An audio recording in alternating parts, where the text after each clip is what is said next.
Welcome to the Child Care Director's Chair, the podcast for bold educators who are ready to lead, grow, and shake things up in early childhood education. Whether you're a teacher eyeing that lead role, a lead stepping into leadership, or a center owner dreaming big, this is your space to grow with purpose and leave your mark. Hosted by heart-centered leadership coach Erica Sacosio, each episode brings you real talk, actionable tools, and a contagious laugh or two, all designed to help you step into your next level with confidence. So pour your coffee, pop in those earbuds, and take your seat, because your leadership journey starts right now in the Child Care Director's Chair.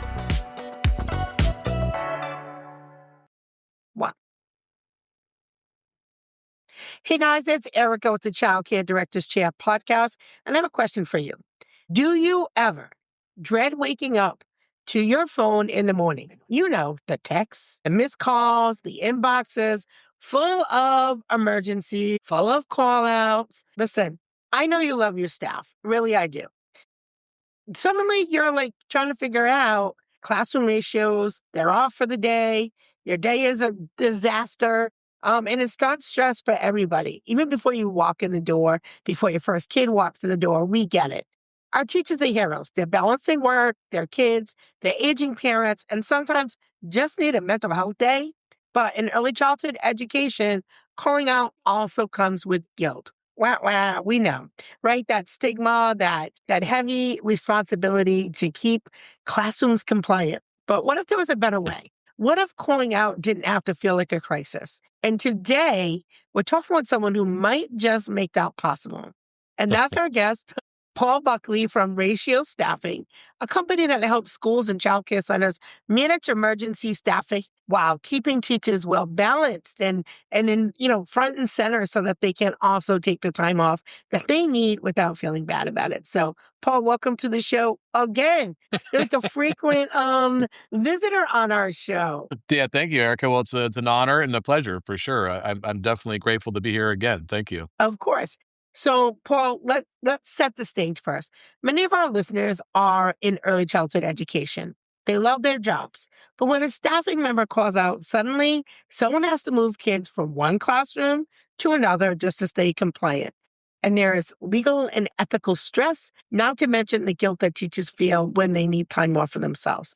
So can you talk a little bit about why this is such a common struggle in the field? Yeah, certainly. I think what I've found over the years in talking to so many preschools and preschool directors and preschool teachers, including my wife, who's a preschool teacher in the classroom, what I've found is that there's no direct connection from teachers to substitutes or teachers, right? There's nothing that existed that allowed schools to connect directly real time with teachers. And there was nothing that allowed teachers to decide it's time for me to take a day, right? There was nothing that allowed teachers to say, here's what I want to do in my life and my career in regards to time off and exploring different schools. So that doesn't exist until now. So that's been my experience, is that there was nothing there. There was, like you said, the director going to the room. There were parent volunteers. There are availability spreadsheets that are outdated, right? There's sub databases that are outdated and have to be managed by someone who has time to now manage that on top of my regular staff already, right? So the systems that existed just didn't work and or didn't exist has been my experience. Yeah. And the other thing too is inconsistency, we know for a fact, disrupts learning for the students, right? And then parents aren't happy. So it seems like it would be really great to not just have like a sub, but maybe have 2 or 3 that are frequently subbing in your school so that they are well known and that the kids know them and the parents know them. And they almost feel like a member of your team. And honestly, the way that you set up your program is they could end up being a member of your team, right? That's right. Yeah. And it's not just an inconvenience. It is a real stressor for the staff and a liability for the program. And I know sometimes, and I live it every day, right? Sometimes you come off as a leader unempathetic, and we don't really mean to, but maybe 1 or 2 people are all right, you're staffed appropriately, that you have some flexibility, everything is still run status quo. But once you hit teacher 3, 4, or 5, you're literally, you might have to call customers and say, you can't bring your kids in today, right? So there's just a lot of things that happen when teachers are out, but they're human too, and they do need that coverage. So that brings us to the good news. There's a better way, right? So Paul, talk a little bit about how your program works and make sure that classrooms are covered and teachers are able to take that time without guilt. Definitely, I'd love to talk about it. And like you mentioned, the way we're set up is we hope the school does retain that teacher, that sub, as a regular full-time employee or as a regular sub, whatever it may be. However, the company is structured with their payroll and their staffing. We always say, please hire them, right? Please keep them. We want you to find teachers, and we want teachers to find you. We do not want to keep anyone, right? Hire them away from us, quote unquote, whatever you want to call it. We're saying, please take them and please stay together. And so what we've done is we've set it up in that way so that the schools can make a profile and search for the teachers they need real time and for the future coverage. Schools make a profile, and schools are allowed to then search and filter the teacher profiles based on things that they need and want to see. So a school can find a teacher that's based in the philosophy they're based in. A school can find a teacher based in the age group that they're based in or need coverage in. So you can find those teachers that have what you're looking for your community and for your kids. And the teachers, the same thing. The teachers make a profile. They can then search out schools too. Schools that meet their location criteria, schools that meet their philosophy criteria, right? So that both parties have the agency they deserve and need. Both parties can say, I need this and I want to find this. And both parties can say yes or no. The school can reach out to the teacher and say, are you available? Here's what we're offering. The teacher can ask any question they want. And the teacher can say, actually, I don't want to do that. That doesn't meet my experience or my age group or my pay or whatever it may be, right? And so no one's forced to go anywhere. It's a natural, organic connection that works for both agencies, right? For both parties, I mean, without an agency in the way. And so I think us setting it up that way allows that direct connection, allows organic, natural connection, and allows both parties to be happy and calm. Because like you said, we're all people, right? And all the people in the preschool world put in so much emotion and energy, right? That sometimes, like you said, when you hit that threshold of people being out, it's now hard to hold any more empathy. It's hard to hold any other emotion because there's so much going on. And so we hope that, and we've seen that our platform brings that additional buffer, right, for that calm and empathy, because you don't have to worry about that stressor now of finding that proper connection, And I like my sleep, and I would like to not wake Right. up at 4 a.m. to 14 messages, right? And we all just have this big snowstorm, right? So we knew that was coming as well. I think you solved another problem besides the substitute problem. You really solved that matching. It's almost like dating for teachers and programs. Because how many times, listen, how many times, I'm talking to directors who are listening, how many times have you interviewed somebody, thought they were great, you hired them, they worked at your school for 2 weeks, and you're like, oh, that was not the right fit? And I know it's happened, right? Or the opposite. Somebody maybe you didn't take a chance on who could have been your next A player.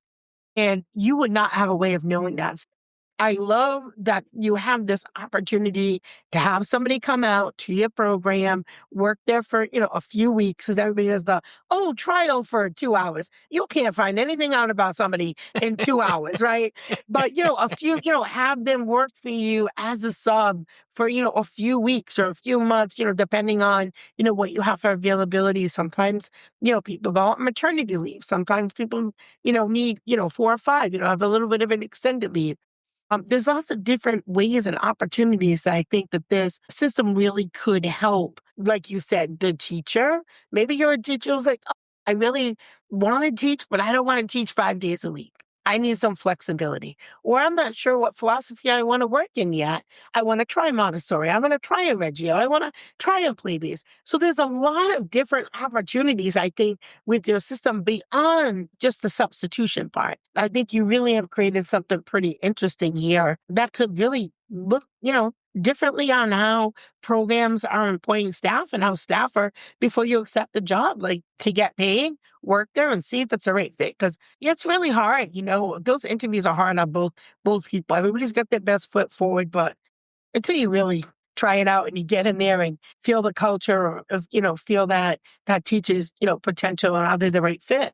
I think it's a great platform for that. Yeah, 100%. Yeah, thank you, Erica. It's like exactly right. And like you said, not only are we not going to find out very much in 2 hours, it's like, what are we supposed to do then? Like, have them meet with every single team member in every Mhm. single classroom? Like, I'm not going to disrupt the team and the kids for that, right? And let's be honest, some people are shy, right? Some people are nervous. Some people are whatever during an interview process, and they might be entirely different once they're settled in that role. Like you said, you might miss out. Mhm. And that's something I do when I'm interviewing people. When I was doing one-on-one recruiting for preschools, I would try my hardest to make sure I remove any thoughts or concerns I had about the person's like interview performance, quote unquote, right? Because some people just are nervous and are shy. And it's like that shouldn't count against them in the interview process, right?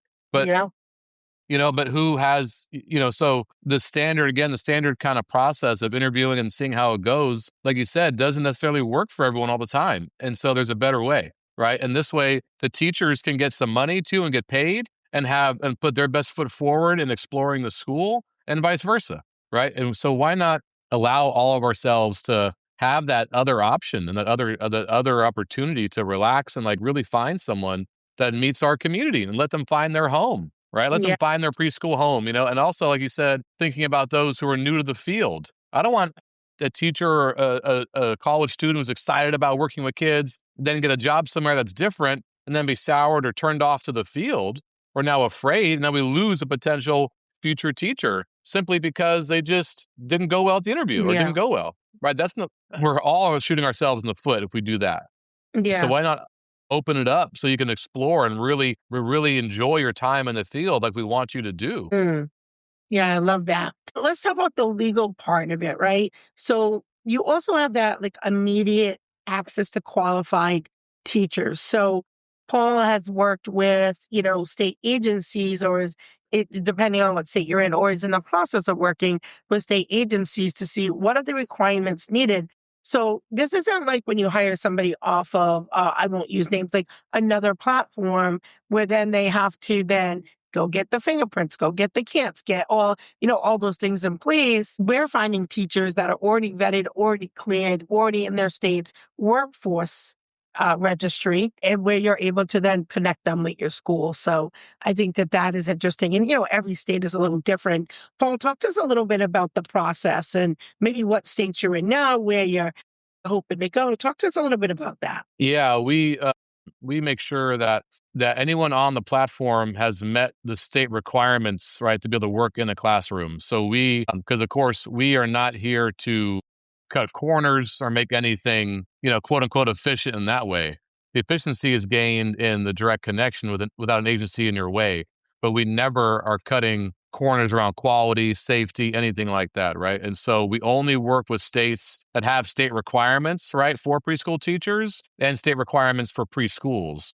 And then we live within those requirements. So, for example, in California, you have to be cleared through LiveScan.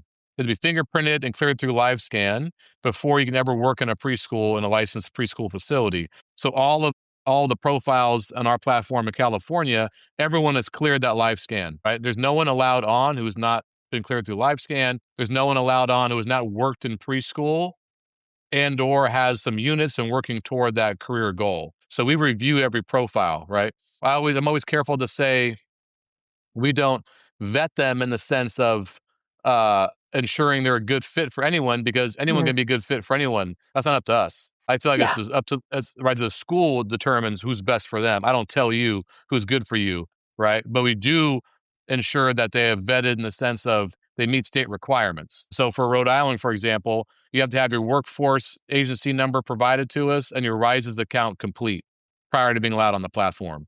And so we do the same. We also have some profiles in Canada, in the Ontario province, and so we make sure all those teachers meet those Ontario requirements.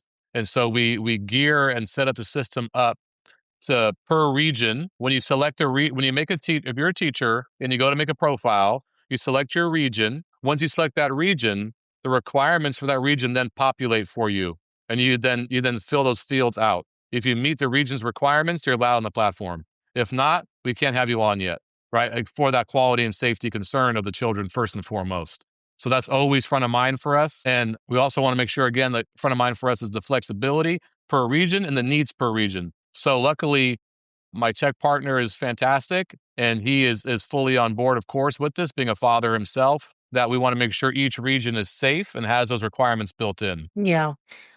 So we're going to help you over here in New England. So Yeah. for those of you who are come out to the conference, there's folks come from all over, but we do have a strong regional mix of folks that are coming in. So if you are Connecticut, Mass, Rhode Island, New Hampshire, Maine, you guys got to definitely connect with Paul, because I know that there is staffing shortages everywhere. Really, mostly, I think what I love the most about this platform is that it takes care of the teachers too, not just the program. So, I mean, can you just imagine like interviewing a really fantastic candidate who's been on 5 different interviews, and you get to say, not only do we offer great benefits like XYZ, we also have you backed up with a substitute program. We've got you covered so that when you need time off, you have it. That could be a game changer, and that could be the difference between getting that A player on your team or not. So not everybody is offering that. So, and that is something, especially if they've been in the field a while, that is something they're going to want to know, right? How much vacation time do you offer? And then can I actually take the vacation time? Right. Or is it going to be denied every time I ask, right? So I think, real impact. So how long has this platform been open, Paul? Yes, I've been, I was a preschool teacher a long time ago for a number of years. And then my wife is a preschool teacher forever and is a preschool teacher in the classroom still. She's also a parent educator, right? And so we've been in the field a long time. I stepped away from the field for a little while, and then 9 years ago began doing one-on-one recruiting for preschools, helping them find teachers, institutes, directors, admin, whatever it was. I assumed their recruiting burden, and was doing that for like 9 years. And then about 3 years ago, I began my own manual sub platform, like to remove these barriers that we found and discussed in the subbing category. And then about 18 months ago, found a tech partner that I trusted and like is really phenomenal skills wise. And then we just launched the full blown platform August of 2024. So we just launched the new platform, and we've been tweaking and refining ever since. And so it's really in a great place now. I think it's set and ready. So we're here for the world to know, right, that we're here. And it's and like you mentioned, it's kind of embarrassing, but if I'm honest, for whatever reason, it's one of those things I don't know why it slipped my mind. This idea of teachers promoting it to their own school, saying, please get this platform so I can feel good taking my time off. I heard from so many schools here in the SF Bay Area saying our teachers are taking their time off now, right? They're actually calling in sick when they should. They're taking their vacation, and the morale and overall health of the environment drastically improved. Because like you said, because I'm not afraid to take time off anymore. And that was in my mind, but for some reason, hearing it directly was different, I guess. You know what I mean? Hearing it from a teacher saying, oh, thank you, because now I can take my time off. And I don't know why it didn't click for me in that way when I was doing it. I think it did always, but I don't know. It's hard to explain, right? Once I heard it from a school, I was like, oh yeah, like they can actually call in sick and won't be denied. They don't feel guilty. Yeah. It probably was just that for the long time, like you said, you had been working on the program side, trying to fill those gaps for programs as a recruiter. And it was so nice to hear the end user say, wow, this really made a difference for me. I think at the end of the day, it's going to come up to this. Fewer emergency shifts for staff, teachers taking that real time off and feeling supported rather than guilty, and programs compliance remains intact, avoiding fees, violations, or even worse, getting shut down, right? And the overall culture shifts to where everyone feels cared for and valued. So I think it's more than beyond covering classrooms, right? That's right. So yeah, it does so much. So as we start to wrap up, Paul, there's a couple of things I want to say. From a director's perspective, I often hear how stressful it is to manage those classrooms with the staff call outs and what that does just not just to the classrooms and the kids, but to the directors too, balancing coverage and all of that. So I love that you have this to make life easier for sure. And directors, we know it isn't just about filling the seats. It's about maintaining that healthy culture, protecting staff morale, keeping your classroom safe and compliant. It's a win-win. That's Paul saying it's a win. It's going to be a win for both people. It's a win-win. My word is reciprocal. He uses win-win. But, I think it's, it's really important. So before we sign off, I do want to give a heartfelt thank you to Paul and his team at Ratio Staffing. They are a sponsor, and the sponsors like them that make the Early Education Empowerment Conference possible. Their support doesn't just help with logistics of the event, it directly helps educators, directors, and staff across early childhood field that are, to thrive every day. So Paul, thank you again for joining us. Thank you for everything that your team does in supporting educators. And we're just super excited to have you. So that's it for today, my friends, on the Child Care Directors Chair podcast. I'm going to put the link below if you want to check out Paul's website before you come to the conference. So that way, when you meet Paul, you can just be ready to set up your profile. You can set up a profile now. Are there any states, before we sign off, are there any states that you really have a push for? Is there states that you really want to promote right now to have them go and set up their profile right now? Yeah, Rhode Island and Massachusetts, for sure. Okay. What states do you have up now? Obviously, California. Is Cali the only one that's up and going right now? No, we have California, we have Ontario in Canada, and we have Rhode Island up and running. Okay. Well, So, my friends in Ontario, I have a big podcast, I have lots of friends in Canada. My friends in Canada, Ontario, hop on over and fill out that form and get connected. Same thing with my listeners in California. You heard it here first. Get on ratiostaffing.com. Connect with Paul and his team. All right, guys, that's it now, I promise, for sure. Have a great day. And as always, thank you for tuning in to the Child Care Directors Chair podcast. That's a wrap for this episode of the Child Care Director's Chair, where we believe leaders aren't born, they're grown. If something sparked for you today, share it, shout it out, or pass it along to the next bold changemaker in childcare. Don't forget to subscribe, leave a review, and stay connected with Erica Sacosio for more real talk leadership tools and a whole lot of inspiration. Until next time, lead with heart, grow with fire, and always remember, the chair is yours. Now own it.